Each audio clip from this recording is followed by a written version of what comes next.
good morning. Good morning. Okay, I got us coffee. From our favorite place in South San Francisco, Antigua. Oh, thank you. Well, I'm really looking forward to seeing Kate today. She brings so much energy to Leadership Council when she comes to our program days.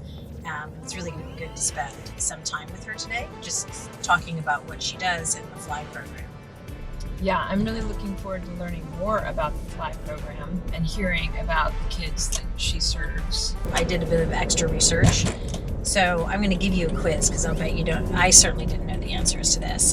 Do you know how many kids are incarcerated in the United States every year, according to the UN? I don't. 50,000? 75,000. We have more incarcerated youth going through the justice system than any other country in the world. And amazingly, California has more kids in the juvenile detention system than any other state. Fresh Lifelines for Youth works with kids between the ages of 11 to 25. They're really looking for building a community where kids are valued and supported, and they're disrupting the pipeline from schools to prison, and it's replaced with really meaningful opportunities for kids to live a healthy, free, and productive life. So Kate is the director for both San Francisco and San Mateo County, so she's got a big job. We obviously get some of our class participants as they come, they speak, they're experts in their field, and then they learn about the work we're doing with our senior leaders and connecting them around the county, and they want to be part of it. So Kate's a great example of that. I must say I'm constantly humbled by the people who are in our classes.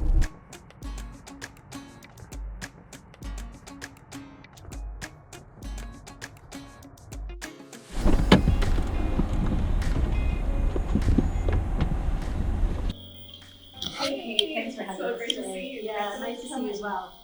Hi, Thank great you for having us. us. Okay, that's great. In our interview. We are so excited to be at FLY, which is Fresh Lifelines for Youth, and to be here in your office in Redwood City. And you really work to partner with youth to provide opportunities to disrupt the pipeline to prison and to really promote justice both in California. And I've been with FLY for not quite 4 years. And we work with young people really to change the outcomes. We know that there is this pipeline to prison where the set of systems are not designed for certain kinds of young people to really succeed. Youth of color, immigrant youth, youth with disabilities, those are often the youth that are sort of systematically excluded from these systems or pushed out of these systems and end up later on involved in the justice system. And so we're really here to change those outcomes, both individually and then systemically by doing advocacy work. That's right. And you're serving more than 2,000 youth a year just in this, in terms of your regional area. Yeah, in the Bay Area, we serve about 2,000 youth. Our goal is actually to get to serving 10,000 youth through also our advocacy efforts, changing policies, changing the way that we work across the state, and then also providing technical assistance in the communities where we don't have actually a footprint, but can work with other organizations to provide similar sorts of services. So you talk about the pipeline to prison. Yeah. Tell me about that. Define that. What does that mean, and what does it look like to disrupt it? Yeah, definitely. So we really rely a lot on the work of Tia Martinez, who's done a lot to document the whole pipeline. And really it is something that it's intergenerational, but it really starts in communities that have been under-resourced, over-policed, where there's already a lot of trauma that has happened, a lot of folks who are already incarcerated. And that sets young people up in such a way that when they come into the schooling system, they're already not feeling welcome, not feeling like it's really the right place for them. And then that continues on. It increases the risk for a young person of becoming involved in the justice system as an adult. And I think a lot of it for us is just helping them see that it is possible, and saying, no, we think that you're great. We think that there's a lot of potential for you, and helping them see that for themselves and pursue it. Yeah, and increasing the number of caring adults in their life. Exactly. Right. Thinking through situations they might come into contact with police, or they may, want to make a choice about what the risks are. And oftentimes young people just don't know, hey, gang affiliation can cause more negative outcomes for me. Even if I wasn't the one that did something, just being affiliated with folks who are involved can be a problem. Or, we talk about accomplice liability. You were just around, and you can still be held just as accountable as the person who actually did something. So we talk them through those things and help them think through what those decisions might be in various situations. We do social emotional learning at the same time, so they can really build those skills and really help them think about how they want to make change both individually but also in their communities and see themselves as leaders in that way.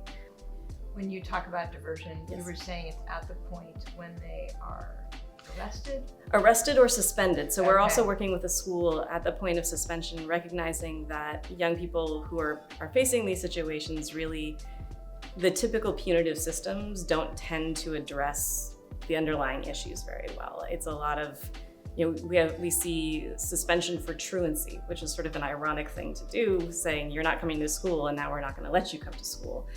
We were thrilled that you came and spoke to our class last year, Leadership Core class of 2022. And we heard just recently that 2 members of that class became supporters of PurePoint. Can you share more about that? Because that was the first we learned of it. Yes, absolutely. So Kate Wilson, who is, I believe, the executive director of the Gilead Foundation, and Karen Huber-Levy, who is one of our juvenile justice and delinquency prevention commissioners in this county, met last year in Leadership Core. And Karen was working on PurePoint at the time. It was a project that was started by commissioners to have this diversion program in San Mateo County. But the goal is eventually to be able to provide equitable diversion across the whole county.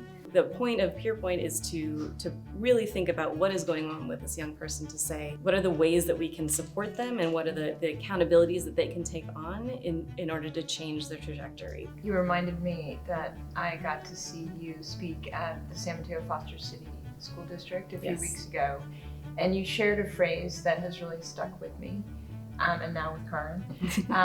You said that behavior is the language of needs. Yes. Can you share more about what that looks like? What do these youth need, and how do you know that they're really calling out for something? That there aren't bad kids, right? The young people are not inherently bad.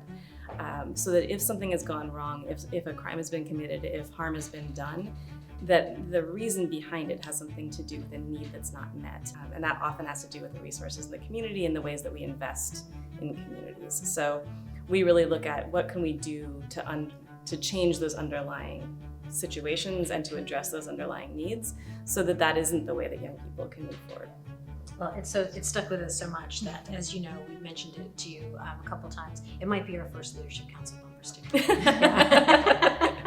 It helped me think of things differently as well, rather than sort of painting people as you are this, you are a drug dealer, it helps you move away from that to you're a person and you've done some things that are not great maybe, but that we as a whole community need to think about you as a whole person if we're going to do that. Talk about the benefits to the community for a program like this. So it's quite clear the benefits to the youth, and I think it's obvious the benefits to the community, but it'd be great to hear you talk about that. Yeah, thank you. It's very expensive to incarcerate a young person.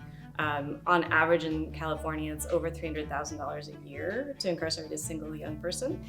I would say if you imagine that much money just going to the young person, we could pay for them to go to college many, many times over. So I was looking at your showcase that you held at the end of last year, and it's an opportunity for you guys to really showcase the great work you're doing and a lot of the youth that you serve.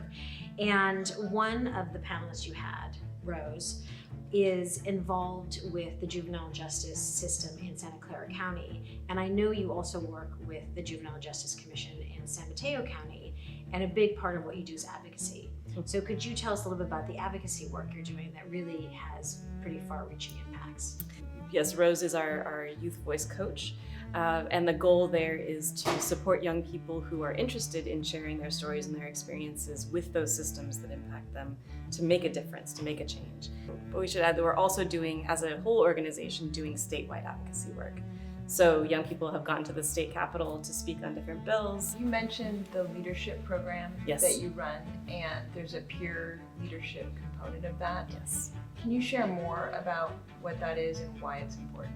We have young people come through that program, and they can stay with that program for multiple years if they choose, and move into a role of being a peer mentor and be able to tell them, this is how we do things here, this is what Fly is about, and also this is how I moved through some of the same situations that you're moving through right now. And it really means something when someone has lived something that you have, for them to be able to give you support and encouragement and perspective on what you're experiencing, and to know that you're not alone in that is really important. Obviously, we're Leadership Council San Mateo County, and one of our biggest goals, and really the reason that we founded this organization, was because we know what a special place San Mateo County is. One of our goals is to really bring together leaders across sectors, so leaders like yourself in the nonprofit space, leaders in business who are C-suite executives, senior vice presidents, and elected officials. And we put them in a core class, which you are a member of. And you're not only a member of the class, but you actually came and spoke to the class last year, and you've even stepped out of your class participant role this year and spoke to the class this year as well. So I would just, you tell us a little bit about your experience in the program and what it means to you, both professionally and as an organization. Your vision is really what appealed to me, that this idea of bringing together people who are in this very unique community. And I've been really pleased to get to meet all of the amazing leaders that are in my class, and just have really deep connections around how we want to see the future of San Mateo County unfold together. Can you share, what do you need? What do you most need? And how can people support you in general? Oftentimes what I need is more of the community to be aware and care about the positive outcomes for our young people, because I think it's easy. The quick answer is, let's just punish them and move on, and that doesn't actually address the underlying issues, as we've talked about. So that's a big piece of it. We're also a nonprofit, so I'll always say that we always need resources. Yeah, I think those are probably the two biggest. Okay, so now it's time for our speed round. A couple fun questions for you. What is your theme song? I'm gonna have to go with Good as Hell by Lizzo. Oh, nice. What word describes your purpose? Equity. Leadership is? Creating opportunities for things that don't exist yet. Fantastic. My superpower is? Connecting people. My superhero is? Our young people. Top quality a leader needs? Curiosity and humility. Well, we are so happy to have been here with you today, and thanks for taking the time to tell us more about Fresh Lifelines for Youth. We are constantly inspired by you and the program, and we're really happy to be able to tell a little bit of your story. Thank you so much. It's been a pleasure. Thanks. We'll see you soon. Bye. Bye. Thank you. Well, that's exciting. We did it. That was our first meeting. We are really trying to highlight the incredible work that's being done in San Mateo County. And we're done. That's a wrap. And now we have to think of, it's our first one, so how are we going to sign out? I think like this. Yeah?